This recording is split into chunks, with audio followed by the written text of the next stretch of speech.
Hello students, myself Santosh and you're watching my channel at the rate Gain Knowledge World.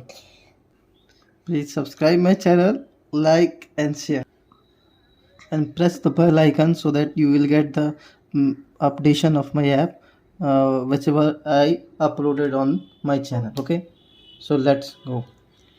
So last day we had completed the chapter which is polynomials, and we have solved at least all the questions, and I had given you the questions you have to solve is 15 and 16 by using whatever the formula factor theorem. Okay, and if you have not solved the question, or you are not able to solve the question, you can ask me in the comment. I will tell you the answer. Okay, so let us start the chapter 3 and with the coordinate geometry. It is the new chapter, as I told you last day or yesterday, that this is the new chapter you have ever studied, if I am not wrong, in the last year, class 8, 9, 10. Okay, so here it is the normal chapter for knowing about the distances and many sum, which it is not depends upon some, it is depends upon the last chapters we had studied, like polynomials. We now know about the use of polynomials.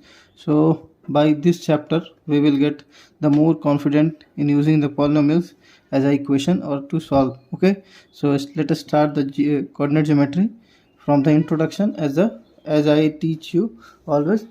First the basics to solve the exercise, then the questions of exercise. Okay, so let us start. तो introduction में क्या कहता है, you have already studied how to locate a point और number line पे हमने पढ़ लिया था फर्स्ट चैप्टर में. You also know how to describe the position of point on the number line, ये भी पढ़ लिया था हमने. There are many other situation which to find a point we are required to describe its position with reference to more then a point. ठीक, यहाँ पे बहुत सारी सिचुएशंस है in which to find a point we are required to describe its position. वो जो point हम रखेंगे उसका पोजीशन बताने के लिए, and reference to more than one line. ठीक, और अगर एक लाइन से ज़्यादा पे अगर वो पॉइंट बन जाता, हम तो नंबर लाइन पे एक ही पढ़ते थे ना, ऐसे लाइन पे एक पॉइंट है, लेकिन अगर ऐसे लाइन किसी है तो ऐसे आ गया तब. ठीक, उसके लिए पढ़ेंगे. For example consider following situation. एक सिचुएशन ले रहे हैं. ठीक, पहला एग्जाम्पल क्या लगता है, फिगर 3.1 फिगर में देता है क्या, देखिए यही है फिगर 3.1. ठीक है, फिगर 3.1 में क्या दे रहा है, there is a main and running in the east west. Okay, there is a main road running in east west. ठीक है, ईस्ट से वेस्ट की तरफ है. Direction street with numbering from west to east, और वेस्ट टू ईस्ट क्या है, numbering दिया हुआ है स्ट्रीट्स का. ओके, देखो स्ट्रीट 1, स्ट्रीट 2, स्ट्रीट 3, स्ट्रीट 4 ऐसे नंबर दिया हुआ है. Also on each street house number mark, और हर स्ट्रीट पे हाउस नंबर मार्क किया है. देखो पहला नंबर हाउस, दूसरा, तीसरा, चौथा, मतलब बोल दिया कि स्ट्रीट 5वां का तीसरा नंबर हाउस अगर पता करना है हमको तो ये है. ठीक, तो आगे बढ़ते हैं. To look for a friend's house here it is enough to know about reference one point. एक ही पॉइंट चाहिए. ठीक है, वन पॉइंट, क्या हम एक ही पॉइंट से, सॉरी क्वेश्चन पूछ रहा है कि look for a friend's house here, अगर हमें कोई दोस्त का घर ढूंढना है, it is enough to know only a reference point, क्या एक ही रेफरेंस पॉइंट जाना हमें जरूरी है. For instance if we only know that she lives on street 2, अगर हम सिर्फ यही जान जाए कि हम सिर्फ क्या कोई लड़की दोस्त है अगर, तो क्या लड़की या लड़का कोई भी तो स्ट्रीट 2 पे रहते हैं, will we be able to find her house, इसलिए क्या हम आसानी से खोज लेंगे. वैसे आसानी तो खोज लेंगे, 5 घर ही हैं. अगर नॉर्मल एग्जांपल लिया जाए, 5 तो घर ही हैं एक लाइन में, बस 5 में से किसी का पता करना है. Will be not as easy as one we know two pieces of information about it, namely the number of street on which it is situated and the number of house. इसके हिसाब से आपको नंबर ऑफ हाउस भी पता चलना चाहिए और street भी पता चलना. ठीक, कौन सा स्ट्रीट 2 में, सॉरी ये थोड़ा स्ट्रीट 2 ये है, इसमें नंबर ऑफ़ हाउस भी पता चलना चाहिए. ठीक है, मान लिया कि नंबर ऑफ़ हाउस पता चलना चाहिए, लेकिन क्या आप, वो भी सही है कि आप 5 अगर घर है तो आप पता कर लोगे, लेकिन क्या हर घर पे जाके रिंग बेल बजाओगे कि क्या ये रहती है या रहता है. तो इससे बढ़िया है कि आपको एग्जैक्ट पता होना चाहिए.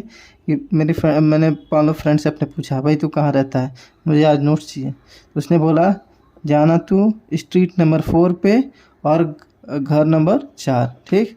तो मैं सीधा जाऊंगा बिना किसी पता किए स्ट्रीट नंबर 4 में आऊँगा और 4 में यहाँ बेल बजाऊंगा, मेरे दोस्त का घर आ गया।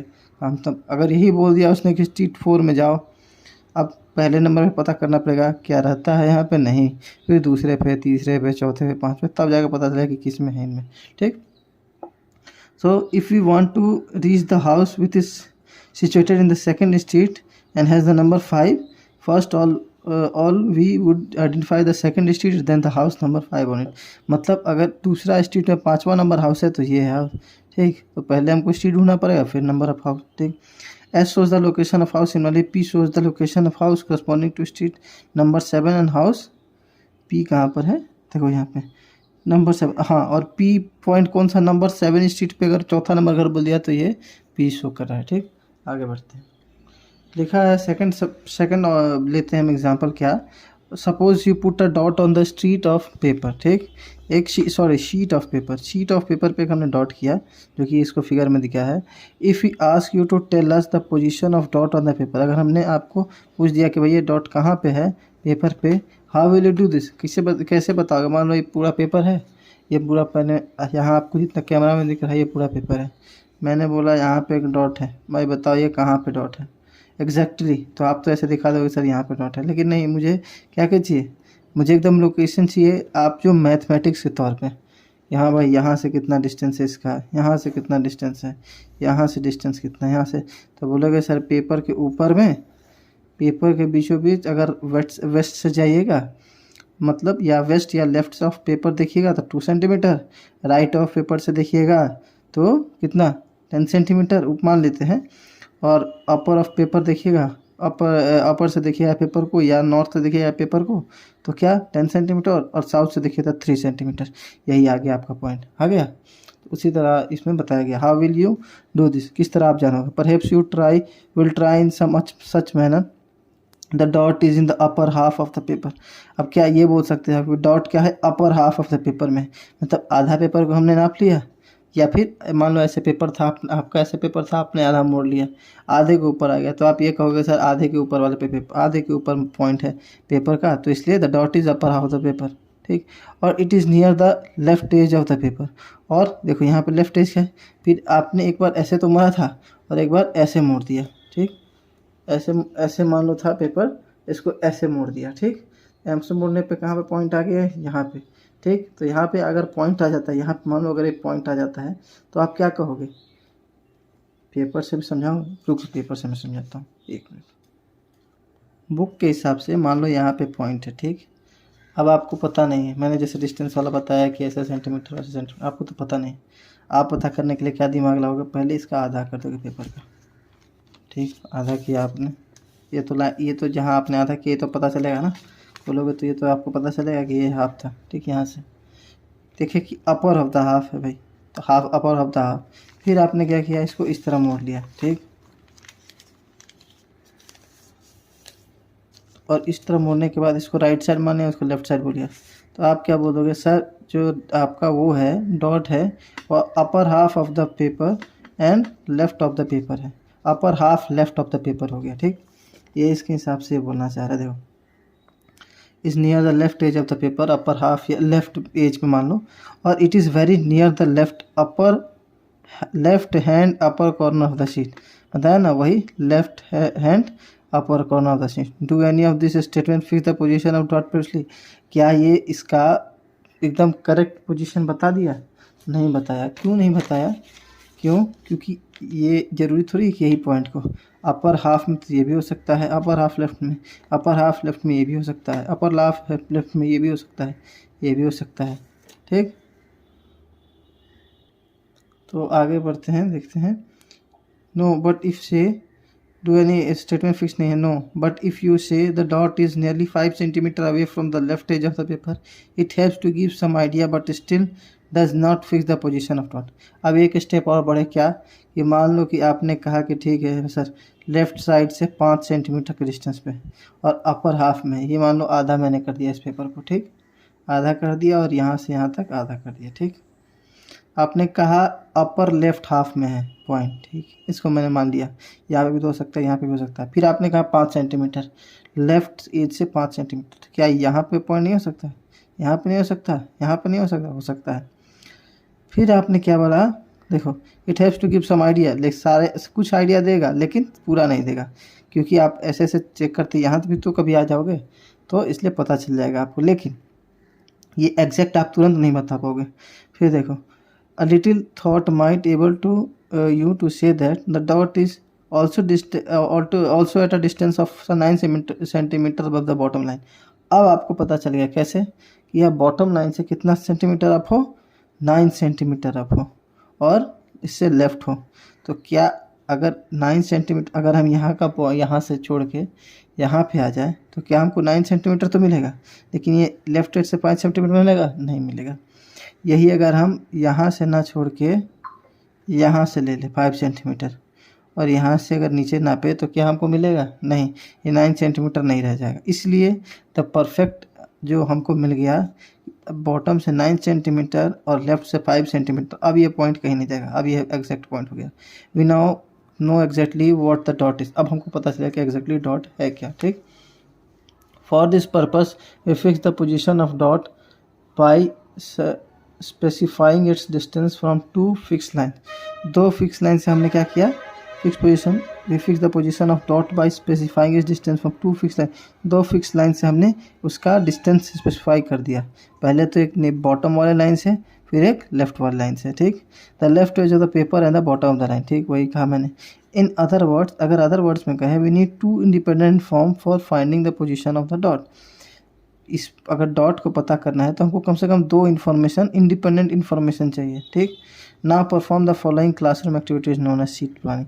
वही सीट प्लानिंग के वैसे आप, मतलब जैसे हमने सीट पे किया ना, वैसे बोल रहा है कि आगे क्लास में आप ऐसी एक्टिविटी कीजिए।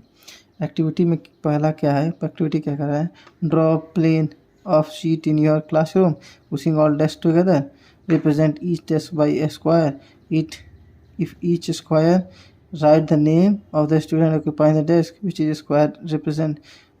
मतलब ये एक्टिविटी का बात है, ठीक है। यहाँ तक एक्टिविटी के बारे में कहा गया है, ठीक। तो एक्टिविटी भी आपको समझाता हूँ, लेकिन थोड़ा तेज़ी से पढ़ना पड़ेगा। Draw a plane of the seating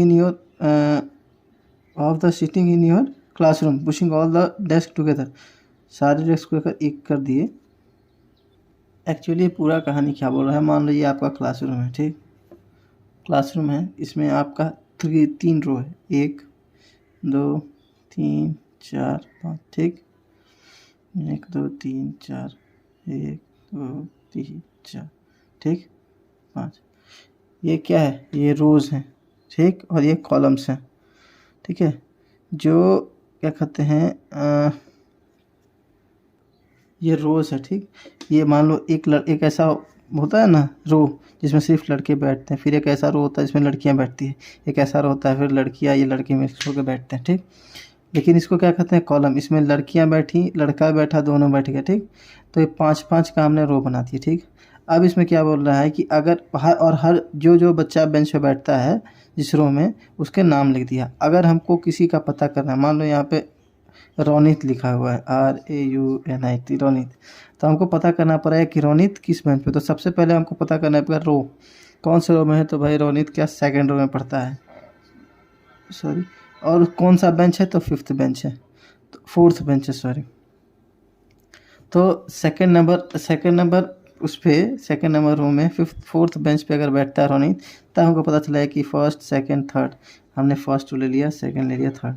2nd रो के 4th बेंच पर रोनित बैठता था, पता चला है कि नहीं यही पॉइंट है, ठीक, ये वाला पॉइंट है। उसी तरह अगर मुन्नू नाम का कोई लड़का है तो वो 3rd रो में बैठता है 2nd बेंच पे, तो कैसे पता चलेगा, 1st 2nd 3rd रो मिल गया, फिर 2nd बेंच पे, ठीक। देखो यही किया है, सारे बेंचेस को मिला दिया है, ठीक। इसी को मैं रो कह रहा था। देखो ये रोज़ है, 1 2 3 4 5 6 7 8 9 10, ठीक। और ये क्या है, कॉलम्स हैं, 1 2 3 4, ये वाले कॉलम्स और ये वाले रोज़, ठीक। अब यहाँ पे ये बैठी हुई है तो कैसे पता चला, टीचर है यहाँ पे, ठीक, यहाँ पे सॉरी ये टीचर है, तो कैसे पता, T shows teacher, S shows Sonia desk. Sonia desk कहाँ पे है, तो कॉलम नंबर 4, रो नंबर 4 और कॉलम नंबर किसमें, रो नंबर 1, सॉरी रो ये है ना, तो रो नंबर 1 और कॉलम नंबर 4 में बैठे हुए। ठीक, आगे बढ़ते हैं। In the discussion above, you observe that position of any object lying in a plane can be represented with the help of two perpendicular line. दो परपेंडिकुलर लाइन होना चाहिए, उसकी वजह से हेल्प से ही हो सकता है पोजीशन पता चलेगा। इन केस ऑफ डॉट्स, अगर हम डॉट के केस में देखते हैं, we require distance of the dot from bottom line as well as the from the left edge of the paper. Paper वाला एग्जाम्पल वहाँ पे दिया हुआ था इसके पिछले पेज में। फिर दिया हुआ था in case of sitting plan, और सिटिंग प्लान ऊपर एक्टिविटी में देखा हमने, we required the number of column that of the row, और कॉलम और रो का नंबर चाहिए था हमको पता करने के लिए पोजीशन किसी का। This simple idea is far reaching consequences and have given rise to important bench of mathematics known as coordinate geometry। इसी का अगर हल ढूंढते ढूंढते एक ब्रांच बना मैथमेटिक्स का, जो कि बनते बनते क्या होगा, जैसे हम कोऑर्डिनेट ज्योमेट्री बोलते हैं, एक सब्जेक्ट है। जैसे जैसे आप आज भी 9th में हो, ये चैप्टर है, आप 12th में जाओगे तो इसका एक बड़ा चैप्टर है, 1-2 एक्सरसाइज में पढ़ना है। जब आप अगर किसी को मैथमेटिक्स से करना है तो उसके लिए एक पूरा बुक हो जाएगा, एक सब्जेक्ट होता है पूरा, कोऑर्डिनेट ज्योमेट्री का एक बुक हो जाता है। In this chapter we M to introduce some basic concept of coordinate geometry. बस बेसिक कॉन्सेप्ट सीखना है आपको कोऑर्डिनेट ज्योमेट्री का, और एग्ज़ाम पास करना है, और ये ऐसा पढ़ना है कि अगले क्लास में ज़रूरत पड़े, बस इसके अलावा कुछ नहीं है। इसके अलावा आप ऑटोमेटिक कैलकुलेशन जो होता है वो सीख जाओगे तो आपके लाइफ के लिए काम होगा। इसके अलावा और कुछ काम तो है नहीं कोऑर्डिनेट ज्योमेट्री का। In this class we M to introduce some basic concept of coordinate geometry. कुछ बेसिक कॉन्सेप्ट देखते हैं कोऑर्डिनेट ज्योमेट्री का। You will study more about this in higher class, कुछ हायर क्लास में पढ़ोगे, जैसे मैं बताया मैंने। This study was initially developed by the French philosopher and mathematician Rene Descartes ने इसको क्या किया था, इनिशियली डेवलप किया था। रेने डेस्कार्टेस के बारे में लिखा है, आप पढ़ना चाहते हो पढ़ लो, एक फ्रेंच मैथमेटिशियन थे 17वीं सेंचुरी के। ठीक, अब एक्सरसाइज आते हैं। एक्सरसाइज 3.1 में क्या कह रहा है कि how will you describe the position of a table lamp on a study table to another person. अगर एक टेबल है उस पर आपने टेबल लैंप रख रखा है, ठीक, आप कैसे बताओगे किसी को कि हाँ भाई कहाँ पे रखा हुआ, किसी दूसरे आदमी को टेबल लैंप कैसे पता करोगे। ठीक है, अगर आपको बताना हो तो एक तो पेपर वाला मेथड था, तो पेपर वाले मेथड से हमको तो पता चलेगा नहीं कि टेबल यहाँ रखा है कि यहाँ रखा है। ठीक, अब हमको क्या करना है, एक टेबल ले लिया हमने। ठीक, आप मान लो यहाँ पे टेबल पे लैंप रखते हो, अक्सर सभी कोई किनारे में रखते हैं ताकि पढ़ने में यहाँ पे मदद हो। ठीक, अब आपने ये पॉइंट तो ले लिया, अब इसको क्या करो, सबसे पास वाला जो एज है आपको टेबल का, ठीक है, उसके से डिस्टेंस ले लो, मान लो कि 1 सेंटीमीटर। ठीक, और जो पास वाला है, मान लो ये भी पास वाला है, आप दूर वाला भी ले सकते हो, पास वाला ले, कोई भी ले सकते हो। ठीक है, ऐसे बुक में दूर वाला लेने को बोला गया है, ठीक है, लेकिन पास वाला भी आप ले सकते हो। इसको मान लो 2 सेंटीमीटर। ठीक है, तो क्या अगर आप बोलोगे कि टेबल के लेफ्ट हैंड से 1 सेंटीमीटर और अपवर्ड से मतलब नॉर्थ हैंड से 2 सेंटीमीटर लो, तो क्या ये पॉइंट नहीं मिल जाएगा? क्या 2 सेंटीमीटर यहाँ मिलेगा? नहीं मिलेगा। या फिर आप बोलो कि टेबल के लेफ्ट हैंड से 1 सेंटीमीटर और डाउनवर्ड के डायरेक्शन मतलब साउथ डायरेक्शन से टेबल के 5 सेंटीमीटर, तो क्या ये पॉइंट नहीं मिलेगा? ये मिल जाएगा। तो आप लॉन्गर डिस्टेंस लो या शॉर्टर डिस्टेंस। मेरे हिसाब से शॉर्टर डिस्टेंस लिए, क्योंकि आपके कैलकुलेशन के लिए आसान पड़ेगा, इसलिए जो सबसे पास में एज पर रहा है उससे डिस्टेंस निकाल लो स्केल से यूज़ करके, और आपका डिस्टेंस हो जाएगा। ठीक, आगे पढ़ोगे कि इसको कॉमन क्या कहते हैं, अगर छोड़ो अभी नहीं बताऊंगा, इसके लिए अभी आपको क्या, इसके लिए आपको प्लेन समझना पड़ेगा। एक्स वाई प्लेन क्या होता है पढ़ोगे आगे, तो इसी में पढ़ना है एक्स वाई प्लेन क्या होता है। चलो दूसरा क्वेश्चन देखते हैं। Street plan. स्ट्रीट प्लान में क्या है, city has 2 main roads which cross each other at a centre of city. मान लो सिटी में 2 रोड्स हैं, एक दूसरे को क्रॉस करते हैं कहीं सिटी में। This 2 roads are another the north south direction and east west direction. एक तो चलो ईस्ट वेस्ट डायरेक्शन, ईस्ट यहाँ होता है, वेस्ट यहाँ होता है, ईस्ट वेस्ट डायरेक्शन। अच्छा, ईस्ट वेस्ट डायरेक्शन मान लो कि ये है, ठीक, यही मान लो एक ईस्ट है और ये वेस्ट डायरेक्शन है, एक नॉर्थ साउथ डायरेक्शन है, और ये हमने नॉर्थ मानी है, ये साउथ मानी है। ठीक, ये 2 रोड आ रहा है, ये 2 रोड आ रहा है एक दूसरे से, ठीक। अगला देखते हैं अगले पेज में, कहता है all the other streets of cities run parallel to this roads and are 200 apart. और जितने भी रोड हैं, मान लो ये आते हैं, all the other street of the city run parallel to this road, और जितने भी रोड सिटी के हैं वो सारे के सारे इन्हीं रोड के पैरेलल हैं, ठीक। आर 2 मीटर अपार्ट, 200 मीटर क्या है, दूर है इनसे। There are 5 street in each direction, और हर डायरेक्शन में कितने हैं, मान लो कि एक था ये नॉर्थ ईस्ट से वेस्ट टू ईस्ट और ये नॉर्थ टू साउथ, तो हर डायरेक्शन में क्या है, उनके पैरेलल में मतलब आमने सामने, ठीक। तो यहाँ पे एक हो गया, फिर दूसरा हो गया, तीसरा हो गया, चौथा हो गया, पांचवा हो गया, या फिर ऐसे भी होगा, ठीक कुछ का। यूजिंग 1 सेंटीमीटर इक्वल्स टू, और अब क्या करते हैं, बोल रहा है कि अभी चूँकि इतना हॉस्पोस हो गया, ठीक है, तो आपने क्या करना है, इस दोनों के बीच 1 सेंटीमीटर डिस्टेंस लेना है, जिसको लास्ट में 1 सेंटीमीटर इक्वल्स टू 200 मीटर लेके हम बना लेंगे, ठीक। दिख रहा है आपको, लास्ट में 1 centimetre is equals to 200 metre लेके हम बाद में बना लेंगे, लेकिन फिलहाल में 1 सेंटीमीटर को ही हम ले रहे हैं, ठीक। Draw model of city on your own notebook और your notebook represent the road street by single line से कह रहा है कि रिप्रेजेंट करो ताकि आपको समझ में आ जाए। ये है 5 हो गए, 5 नहीं 2 4 हुए, 1 5 मान लो, ठीक। They are many cross street in some model, सही बात है, बहुत सारे क्रॉस हैं मॉडल में। A particular cross street is made by 2 street, 2 street से बनने चाहिए। 1 रनिंग इन नॉर्थ साउथ में है one direction, and other in east west direction में। रनिंग इन द नॉर्थ कहाँ गया, हाँ direction. Each cross street in refers to following manner, हर ऐसे करना चाहिए। If the second street running in north south direction, अगर ये second street north south direction में जो घूम रहा है, मतलब जा रहा है, sorry, and 5th in the east, और 5वां क्या ईस्ट में, मान लो इसको हमने ईस्ट 5वां मान लिया। East west direction meet at some crossing, देखो यहाँ पे क्रॉस हो रहा है ना, यहाँ पे क्रॉस हो रहा है, ठीक। Crossing then we will call this street 2 5 इसे हम कहेंगे 2 और 5 कहेंगे, किसको, इस पॉइंट को हम 2.2,5 कहेंगे। Using this convection find how many cross streets can be referred to 4-3। अब 4-3 पे कौन कौन हो सकता है, इधर 4 नंबर अगर स्ट्रीट है और नॉर्थ साउथ से, और ईस्ट में कौन सा है 3 नंबर, ईस्ट में 3 नंबर, नॉर्थ साउथ वाला 4 नंबर होना चाहिए, ईस्ट वेस्ट वाला 3 नंबर हो गया भाई, कौन सा, ये वाला पॉइंट। फिर how many street can be referred as 3 to 4, 3 to 4 कौन सा होना चाहिए, how many cross street can B 3 to 4। मान लो इसको मैंने 3 ले लिया, इसको मैंने 4 ले लिया, अब इसके बीच में जो पॉइंट आया उसको हम क्या करेंगे 3 4, 3,4, यही आ गया आंसर इसका कि हाँ भाई कैसे करना है। अब वीडियो तो काफ़ी लंबी नहीं बनी है वैसे, लेकिन फिर भी हम क्या कल पढ़ेंगे अब कैरेक्टरिस्टिशियन सिस्टम जो है, और कुछ एग्जांपल सॉल्व करेंगे ताकि हम एक्सरसाइज 3.2 को सॉल्व कर सकें, और फिर आगे पढ़ते हम चले जाएंगे। So hope you guys understand what I had teached today or taught today. So that's all for the today. Have a nice day.